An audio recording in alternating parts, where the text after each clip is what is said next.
आज इस वीडियो में नीट 2022 में आए हुए केमिस्ट्री के कुछ क्वेश्चन को सॉल्व करेंगे। जो पिछले वीडियो में 4 चैप्टर को इंक्लूड किए थे वही 4 चैप्टर को आज यहाँ सॉल्व करना है। चलिए अब देखते हैं। ये 56 जो है केमिकल बॉन्डिंग का है, क्लास 11 केमिकल बॉन्डिंग का है। पूछता है among the following which one will have maximum lone pair electron repulsion. बताता है कि निम्नलिखित में से किसमें कौन सा एक एटम है जिसमें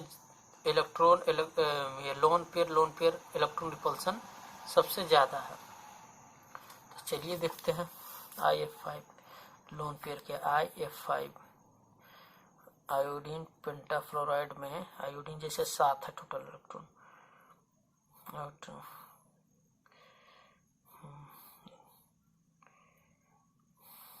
ये हुआ, यहाँ से एक फ्लोरीन, यहाँ से एक फ्लोरीन, यहाँ से फ्लोरीन, यहाँ फ्लोरीन 4 5 देखा जाए तो ये लगा 6 हो रहा है, यानी एक लोन पेयर है, इसमें 1 लोन पेयर है। उसी तरह दूसरा देखते हैं, दूसरा ऑप्शन SF4, इसमें आउटरमोस्ट बैलेंस कितना है 6। तो F कोई भी एक लगा दी F, यहाँ 2 इलेक्ट्रॉन मिला के 1 लोन पेयर बच रहा है। इसमें भी 1 लोन पेयर है, 1 लोन पेयर। अब देखते हैं तीसरा XeF2 का। XeF2 का क्या है? Xe का टोटल 8 होता है, 8 बैलेंस इलेक्ट्रॉन, ये 2 बोला है ना। तो देखते हैं कोई भी एक यहाँ से F चला गया, एक यहाँ से F चला गया, 1 लोन पेयर इसका लगा के 1 लोन पेयर, ये 3 लोन पेयर है देखा जाए तो, इसमें 3 लोन पेयर। अब देखते हैं ClF3, चौथा ClF3 क्लोरीन का 7 होगा, वही क्लोरीन का बैलेंस इलेक्ट्रॉन टोटल 7 होगा, 2 2 4 1 7। यहाँ से F, यहाँ से F, यहाँ से F, तो एक ये 2 लगा के 2 लोन पेयर। तो सबसे ज्यादा यहाँ लोन पेयर है, यानी रिपल्सन भी इसमें ज्यादा है। इसका कुछ स्ट्रक्चर इस टाइप से कुछ होगा। XeF2 है ना, तो यहाँ F दे दिया है कि यहाँ पे दे दिया। लोन पेयर के लिए इस लाइन पर ट्रायगोनल, इस यहाँ पर लोन पेयर, यहाँ पे लोन पेयर, यहाँ पे। अगर 5 रहता है, ये AB5 सिस्टम, AB2L3 है, यानी AB5 सिस्टम है, यानी ट्रायगोनल बाइपिरामिडल स्ट्रक्चर होता है अगर पूरा होता तो सबसे ज्यादा XeF2 में लोन पेयर इलेक्ट्रॉन रिपल्सन है। अब क्वेश्चन नंबर 61, ये भी केमिकल बॉन्डिंग का है। पूछता है कि विच amongst the following is incorrect statement. बताइए कि निम्नलिखित में से कौन सा स्टेटमेंट गलत है, सही नहीं है। तो पहला स्टेटमेंट देखते हैं। पर बोलता है C2 molecule has 4 electron in its degenerate pi molecular orbitals. हाँ, ये भी है, इसका एक्सप्लेन करते हैं पहला का किस तरह से है ना। C2 मोलिक्यूल, चलिए कार्बन का ये बनाता है, इलेक्ट्रॉनिक कॉन्फ़िगरेशन करते हैं। एक इधर कार्बन का 1s2, इधर 1s2 मोलिकुलर ऑर्बिटल, यहाँ पे 2 इलेक्ट्रॉन, यहाँ पे 2 electron anti bonding molecular orbital में, एंटी बॉन्डिंग मोलिकुलर ऑर्बिटल में sigma 1s2, sigma star 1s2 है ना। अब 2s2 देखते हैं कार्बन का, ये हुआ आपका 2s2, ये भी 2 इलेक्ट्रॉन एटॉमिक ऑर्बिटल में, 2 मोलिकुलर ऑर्बिटल में, सिग्मा 2s2, ये सिग्मा स्टार 2s2। अरे ज़्यादा नीचे दे दी। अच्छा, इसको इस पार्ट को यहाँ पे बना के देखते हैं। क्या होगा, पाई 2s2 3p2 होगा, 3p2। तो p ऑर्बिटल तीन ऑर्बिटल इधर, 3 ऑर्बिटल 1 2 1 2। तो पहले पाई 2px equal to pi 2py है ना। यहाँ से एक इलेक्ट्रॉन, यहाँ से एक इलेक्ट्रॉन, ठीक। फिर यहाँ से एक इलेक्ट्रॉन, फिर यहाँ से एक इलेक्ट्रॉन, ये पाई 2px हुआ। फिर यहाँ पे सिग्मा 2pz, ये खाली रह गया। सेम एज यहाँ भी pi star 2px equal to pi star 2py anti bonding में, ठीक। ये भी कुछ इस तरह से रह जाएगा, सिग्मा स्टार 2pz। तो क्वेश्चन पूछा है C2 molecule has 4 electron in its 2d generate, हाँ in its 2d generate pi molecular orbital। तो हाँ ये भी सही है, फर्स्ट का भी सही है। अब दूसरा क्वेश्चन पूछता है कि H2 ion has 1 electron, H2 plus ion has 1 electron, yes. Configuration करके देखते हैं, 1s1 होगा इसका, 1s2 होता है। अगर H2 होता है तो एक H का देखते हैं 1s1, दूसरा प्लस है तो 1s0 होगा, तो 1 ही इलेक्ट्रॉन है 1s1, देखा जाए तो एक ही इलेक्ट्रॉन है, सही है। तीसरा पूछता है, तीसरा भी कुछ इसी टाइप में है, O2 plus ion is diamagnetic. तीसरा का सॉल्व करते हैं, ये बॉक्स बना के ही पता चलेगा, यहाँ से बनाते हैं। O2 प्लस आयन यानी टोटल इलेक्ट्रॉन 8 2 16 15 इलेक्ट्रॉन होगा, एक कम है ना, 15 इलेक्ट्रॉन को भरना है, इलेक्ट्रॉनिक कॉन्फ़िगरेशन करना है। 1s2, यहाँ से एक इलेक्ट्रॉन, यहाँ से sigma 1s2, sigma star 1s2, यहाँ देखते हैं 2s2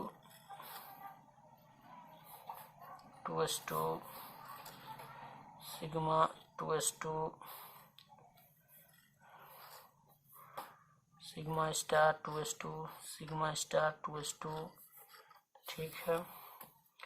4 8 हो गया, 8 इलेक्ट्रॉन। यहाँ 2p4 होगा, याद रखें थोड़ा सा, ये जो है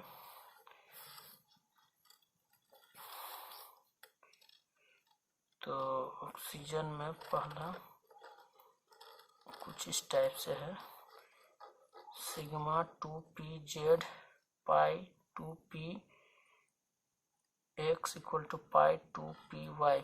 मेरी जगह छोटा बना लीजिए। फिर सेम है जैसे ही होगा, pi star 2px equal to pi star 2py। फिर यहाँ पे सिग्मा स्टार 2pz। तो 2 2 4 2 3 6 2 चौके 8, 2 5 10 11 12 13 14 15। देखिए एंटी बॉन्डिंग पाई स्टार 2px पाई स्टार 2py में एक ही इलेक्ट्रॉन बचा है, ये अनपेयर्ड है। अनपेयर्ड जब रहता है, कोई अनपेयर्ड है इलेक्ट्रॉन, अनपेयर्ड इलेक्ट्रॉन है तो क्या होगा, ये पैरामैग्नेटिक होगा, तो डायामैग्नेटिक नहीं है। तो आंसर तो यही मिला इसका, तो ठीक है, यही आंसर इसका 3 होगा। अब 2 bond order of O2 plus, अब देखते हैं इसका बॉन्ड ऑर्डर क्या है, इसे ही कैलकुलेट कर लेंगे। Bond order 1 2 3 2 3 6 6 4 10, 10 minus 2 2 4, 2 2 4 5 by 2, 5 by 2, 2.5 आ रहा है। ठीक, 1 इलेक्ट्रॉन ऐड होगा तो 1 इलेक्ट्रॉन होगा तो उधर 6 4 तो 2 होगा। ठीक, यानी फॉलो को कर रहा है। ठीक, फिर इलेक्ट्रॉन ऐड हो रहा, घट रहा है, यानी ये सही है। यानी स्टेटमेंट जो है O2 plus ion is diamagnetic. अब अगला क्वेश्चन देखते हैं 96। ये स्ट्रक्चर ऑफ एटम का है। क्वेश्चन क्या पूछता है? पूछता है कि if radius of second Bohr orbit यानी N2, सेकेंड बोर यानी N जो है ना वो 2 है, Bohr orbit of the He plus ion, helium ion में जो रेडियस बतलाता है, रेडियस वो क्या है, इसको R2 मान लेते हैं। 105.8 पिकोमीटर का है। What is the radius of the third orbit? Third orbit का रेडियस क्या होगा? जो बोलता है कि n = 3 है, इसको R3 माने हैं। इसमें लिथियम 2 प्लस आयन का है। थर्ड ऑर्बिट में रेडियस क्या होगा? पहला पूछा है कि सेकेंड बोर ऑर्बिट में, सेकेंड बोर ऑर्बिट में फर्स्ट मान लीजिए सेकेंड है, इसमें रेडियस है, यहाँ से इसका रेडियस है हीलियम आयन का 105 डिग्री 8, 105.8 पिकोमीटर का है। तो रेडियस क्या होगा थर्ड ऑर्बिट में, यही वाला पूछता है। ऐसे ही मान लीजिए कि थर्ड ऑर्बिट है 1 2 3, थर्ड ऑर्बिट में बताइए रेडियस क्या होगा इसका, रेडियस ये एटम का रेडियस क्या होगा। ये कंडीशन अलग है, ये है हीलियम का पूछा है, ये लिथियम 2 प्लस आयन का है। तो चलिए फॉर्मूला होता है radius of atom equal to होता है, रेडियस ऑफ एटम होता है 0 पॉइंट समथिंग, ये क्या बोलते हैं 0.529 into n square by Z angstrom. तो इसको रेशियो ले लेते हैं, R = n square by Z मान लेते हैं। तो पहला इसको इक्वेशन 1 मानेंगे, N2 R2 = 0.529 into n2 square by Z2 angstrom है, मान लीजिए ये पहला इक्वेशन। अगला को R3 मानता 0.529 इंटू n3 बाय Z3, इसको 2। अब इक्वेशन 2 डिवाइडेड बाय 1, तो R3 = 0.529 into n3 square by Z3 divided by R2 = 0.529 into n2 divided by Z2। ये कट गया, एंगस्ट्रॉम सेम है तो कट ही जाएगा वो चीज। तो पहला दिया हुआ है R3 को निकालना है, R3 by R2 = n3 square by Z3 equal to, इसको ले गए तो Z2 बाय n2 का स्क्वायर। अब पुट करते हैं वैल्यू। अब यहाँ R3 को निकालना है, R2 क्या दिया हुआ है, R2 बताया था 105.8 pm है, पिकोमीटर में है। ये है आपका N3 कितना था, N3 3 था, ये 3 का स्क्वायर।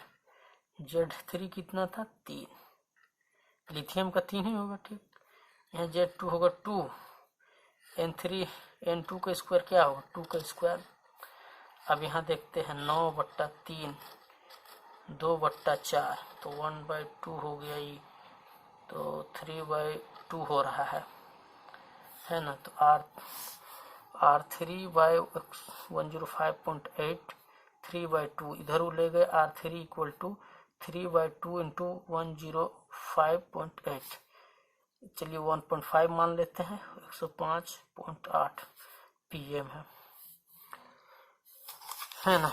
अब इसको 15 ही मान लेते हैं, ये हुआ 105, 8/100, हम मेरा कैलकुलेट 15 × 120, 12 बचा, 15 × 5 = 75, 85, 87 हुआ, 1500 87, ठीक, 15 का 15/100, ये काटे देख दिए तो 158.7 PM, देखते आंसर है 158.7 PM, 100, हाँ ये 3 होगा आंसर इसका,